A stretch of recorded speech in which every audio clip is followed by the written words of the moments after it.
Look at this, Cymbeline. I have something to show you. It's a book about you. A new one, a second one. Come on, you're gonna sit with me. And we're going to read the book together. Oh, nice. Now, you just had a wonderful lunch. So I'm very hopeful that she's feeling ready to chill. Oh, I don't know, her eyes look pretty bright. Why, hello there, friends. It's Emma here, the Bookish Princess. This, of course, is the indomitable Cymbeline, who has 2 books written about her. Please stay with me. Please stay with me. So, Cymbeline, oh, there we go, adopted me about 1.5 years ago. I knew nothing about cats, had no plans of adopting a kitten, but she showed up in a tree hollow, just made herself at home, and then thought, you know what, I might as well just move into the farmhouse because then I'll have someone to take care of me and feed me, and, you know, I'll be all good. So that is what the first book of Cymbeline was all about. This came out in September of last year. It's available on Amazon. Both of these are on Amazon. They're available as an ebook or a paperback, Kindle ebook or paperback. The new book comes out today, so I will leave the links of both of them and the series page. I just started a series page for it in the description below. So I really hope that you will pick up a copy if you enjoy my channel. This definitely has similar vibes, very cozy, very sweet, but humorous as well. We see things through Cymbeline's eyes. We make new friends with Cymbeline and new enemies. So today I thought we would read the first chapter with Cymbeline. All right, you ready to go? The Book of Cymbeline, the Second, A Kitten's Tale from Fall to Winter. Written and illustrated by Emma Stewart. Beautiful stretch, beautiful leg. You're like a ballerina, Cymbeline. Okay, here we go. Chapter 1, The Growing Kitten. Once upon a time, there was a small kitten named Cymbeline. She was born in the wild, that is to say, in an old abandoned barn, and she spent the first month of her life growing with her fellow littermates under the natural care of their feral mother cat. When a late summer storm, and Cymbeline's own sense of adventure, led her to strike out on her own, the tiny kitten sought shelter in an obliging tree hollow outside a little gray farmhouse. The young lady who lived in the farmhouse knew nothing of cats, but Cymbeline soon made herself welcome and taught Emma, that was the young lady's name, everything she needed to know about waiting on a tiny kitten, hand and foot. At first, Cymbeline, her eyes still the blue of a very young cat indeed, could only hobble uncertainly around the farmhouse porch and dream of the day her jerky hops would turn into proper pounces.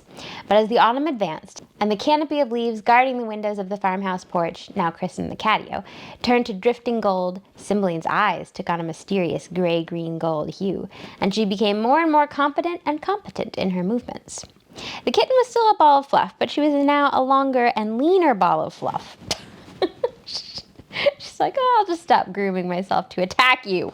No longer could Emma leave a coffee cup undisturbed on the little table on the Catio, for Cymbeline's swift leap carried her questing claws up to hang on the edge, and before long she was landing right atop the table or on the chair. The Catio was a pleasant place for a growing kitten to play. It was surrounded on 3 sides by tall windows. She's like halfway relaxed and grooming. Like whenever she starts grooming, that means she's ready for a nap. But then she's also willing to attack my hand. Don't attack my hand, okay? Okay. I'm trying to, you know, I tried when you were a kitten. I really, really tried. Here, I won't tell them about it. I'll read them about it in the book. The Catio was a pleasant place for a growing kitten to play. Oh yes, is that comfortable? Okay. The Catio was a pleasant place for a growing kitten to play. It was surrounded on 3 sides by tall windows looking out to the towering trees in the farmhouse garden. Cymbeline liked to watch the long vine drifting over the tree hollow where she had first arrived, and to scrutinize the birds stealing seeds from the last of Emma's sunflowers. The tiny apex predator carefully memorized the pattern of their movements for future pouncing reference, important variables in the fatal calculus of the hunt. There were 3 baby squirrels among the thieves as well. They were very impudent, chattering at the kitten through the bright glass. Cymbeline stood up, her front paws on the arm of the chair, and stared them down, her eyes wide and unblinking. Acorn, could that be a cat? It certainly looks like one, Walnut. What's your name? Asked the boldest of the 3, whose name was Pecan. I'm Cymbeline, said the kitten proudly but warily. What kind of name is that? Walnut scoffed. It's Shakespeare, Cymbeline replied scornfully. What are you doing in there? The 3 squirrels asked. Aren't you afraid of the human? I don't know any human, Cymbeline sniffed. It's Big Cat who takes care of me, as she should. Cymbeline suddenly dropped down from the arm of the chair to arch her back, puff out her fur, and rise up on her tippy toes to make herself look bigger. But make no mistake, she added, I can take care of myself.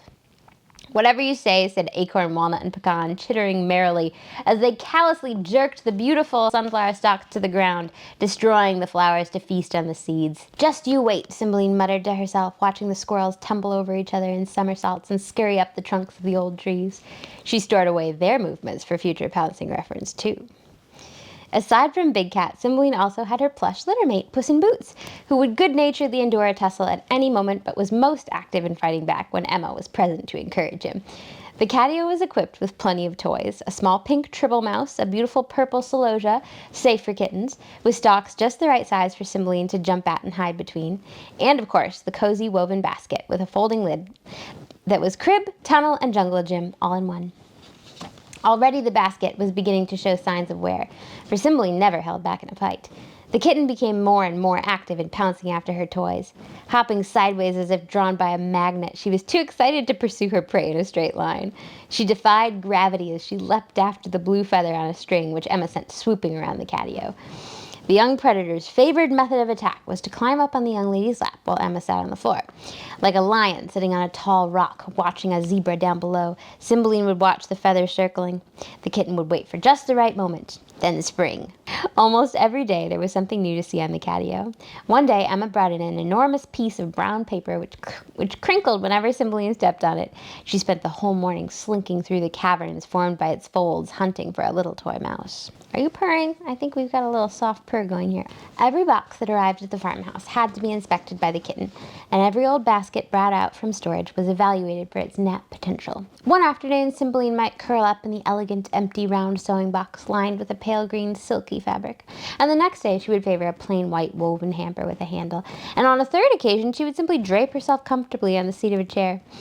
When she was asleep, Cymbeline became a whole bakery of cats. Sometimes she was a long baguette, stretching out her front and back legs to their full length. Sometimes she was a croissant, perfectly formed into a little round, cozy ball of fur. Sometimes she was a loaf, not a single paw visible, pressed up close to Puss. A cat can turn almost any surface into a comfortable couch, and almost any object into a toy. Yet, as Emma became aware of the wide variety of cat homewares in existence, she couldn't resist purchasing a few. The young lady, a hammock enthusiast herself, never dreamt a cat hammock could exist, and there were so many kinds. Some hung by suction cups attached to the window or screwed into the wall. Others were shaped like a tent and suspended by only one string from the ceiling. In the end, Emma chose a more traditional hammock with a wooden frame and a bright red and white striped canvas bed held in place with ropes. Cymbeline seemed primarily interested in attacking the hammock or hiding beneath it in order to attack the blue feather, but occasionally she was induced to sleep in it. Cymbeline was in the habit of sleeping wherever Puss slept, so Emma left the plush kitten in the hammock to lure the living kitten. Cymbeline still fought naps with all her small might. Even though she knew she was tired and needed to sleep, she would valiantly try to keep her eyes open, climbing to whatever perch Puss had picked and batting at him half-heartedly. Finally, she would sit still, too tired to move, all her energy channeled into keeping her eyes open, until gradually she sunk lower and lower into the hammock and deeper into slumber, one arm flung over Puss. See, this is what I need you to do right now. The kitten hammock was not the only accoutrement added to the Catio. Emma brought some sturdy, multicolored rugs to line the concrete floor, and a small, bright purple beanbag chair. The young lady intended to sit on this herself when she was with Cymbeline, as it would be more comfortable than sitting on the floor. In the end, however, Cymbeline appropriated the beanbag as yet another nap and grooming corner. The most practical item on the list of cat equipment was the one which Emma did resist purchasing.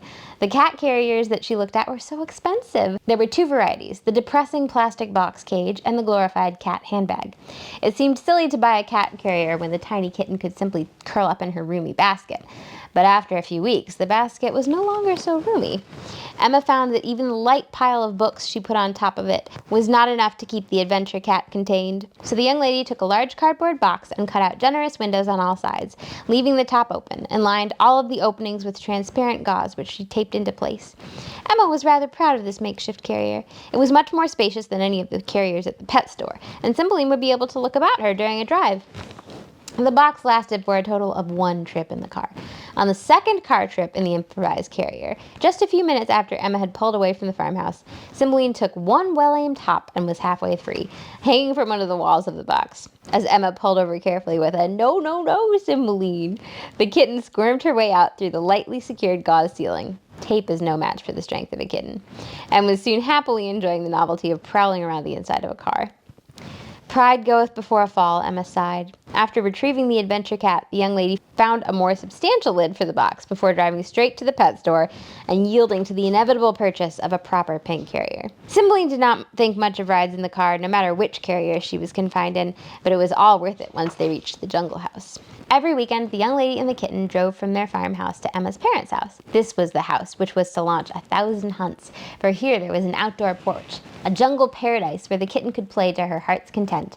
There was the open sky high up above, the grass to prowl through, vines to pounce on, planters to jump up into, the branches of bushes to wiggle between, and 1,000 fascinating scents to be caught on the wind. Colorful leaves drifted here and there, making for excellent toys. Emma's mother's moonflowers bloomed in the ever earlier evenings and then faded. Sometimes a bird or a chipmunk might actually be so unwise as to enter the small leopard's territory, and then how Cymbeline trembled with excitement. Her instincts whispered instructions.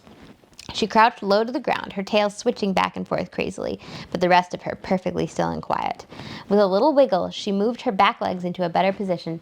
But alas, the prey was too quick for a kitten still mastering her dexterity. Kitten knew, however, that one day the tables would turn. The porch was surrounded by a thick wall of bushes and a tempting japonica tree. It stretched about 10 feet high, towering over the kitten.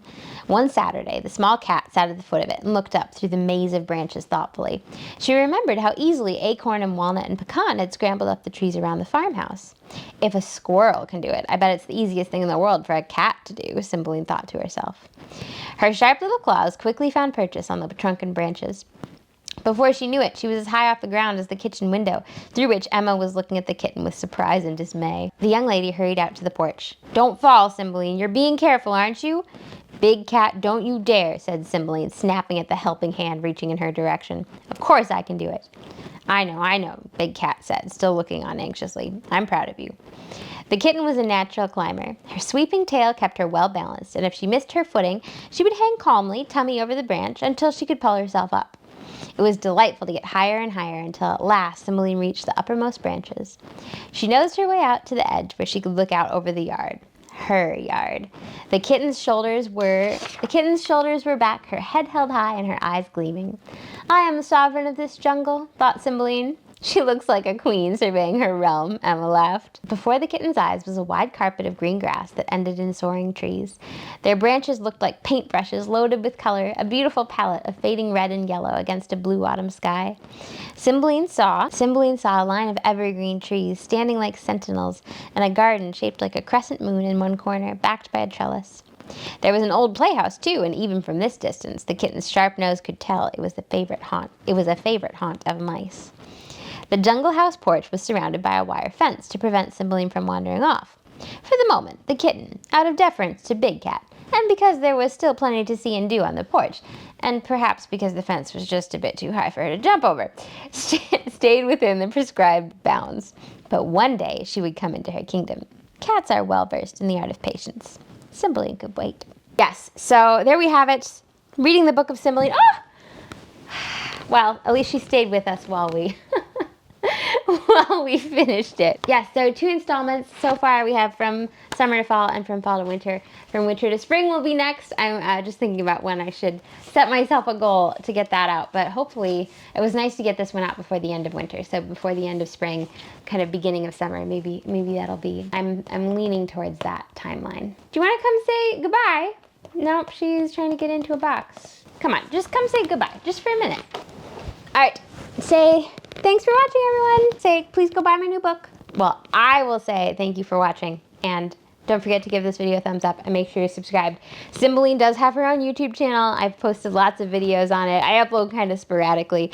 I think you gave me a new scratch, Cymbeline. I'll talk to you guys again soon. Until then, stay bookish.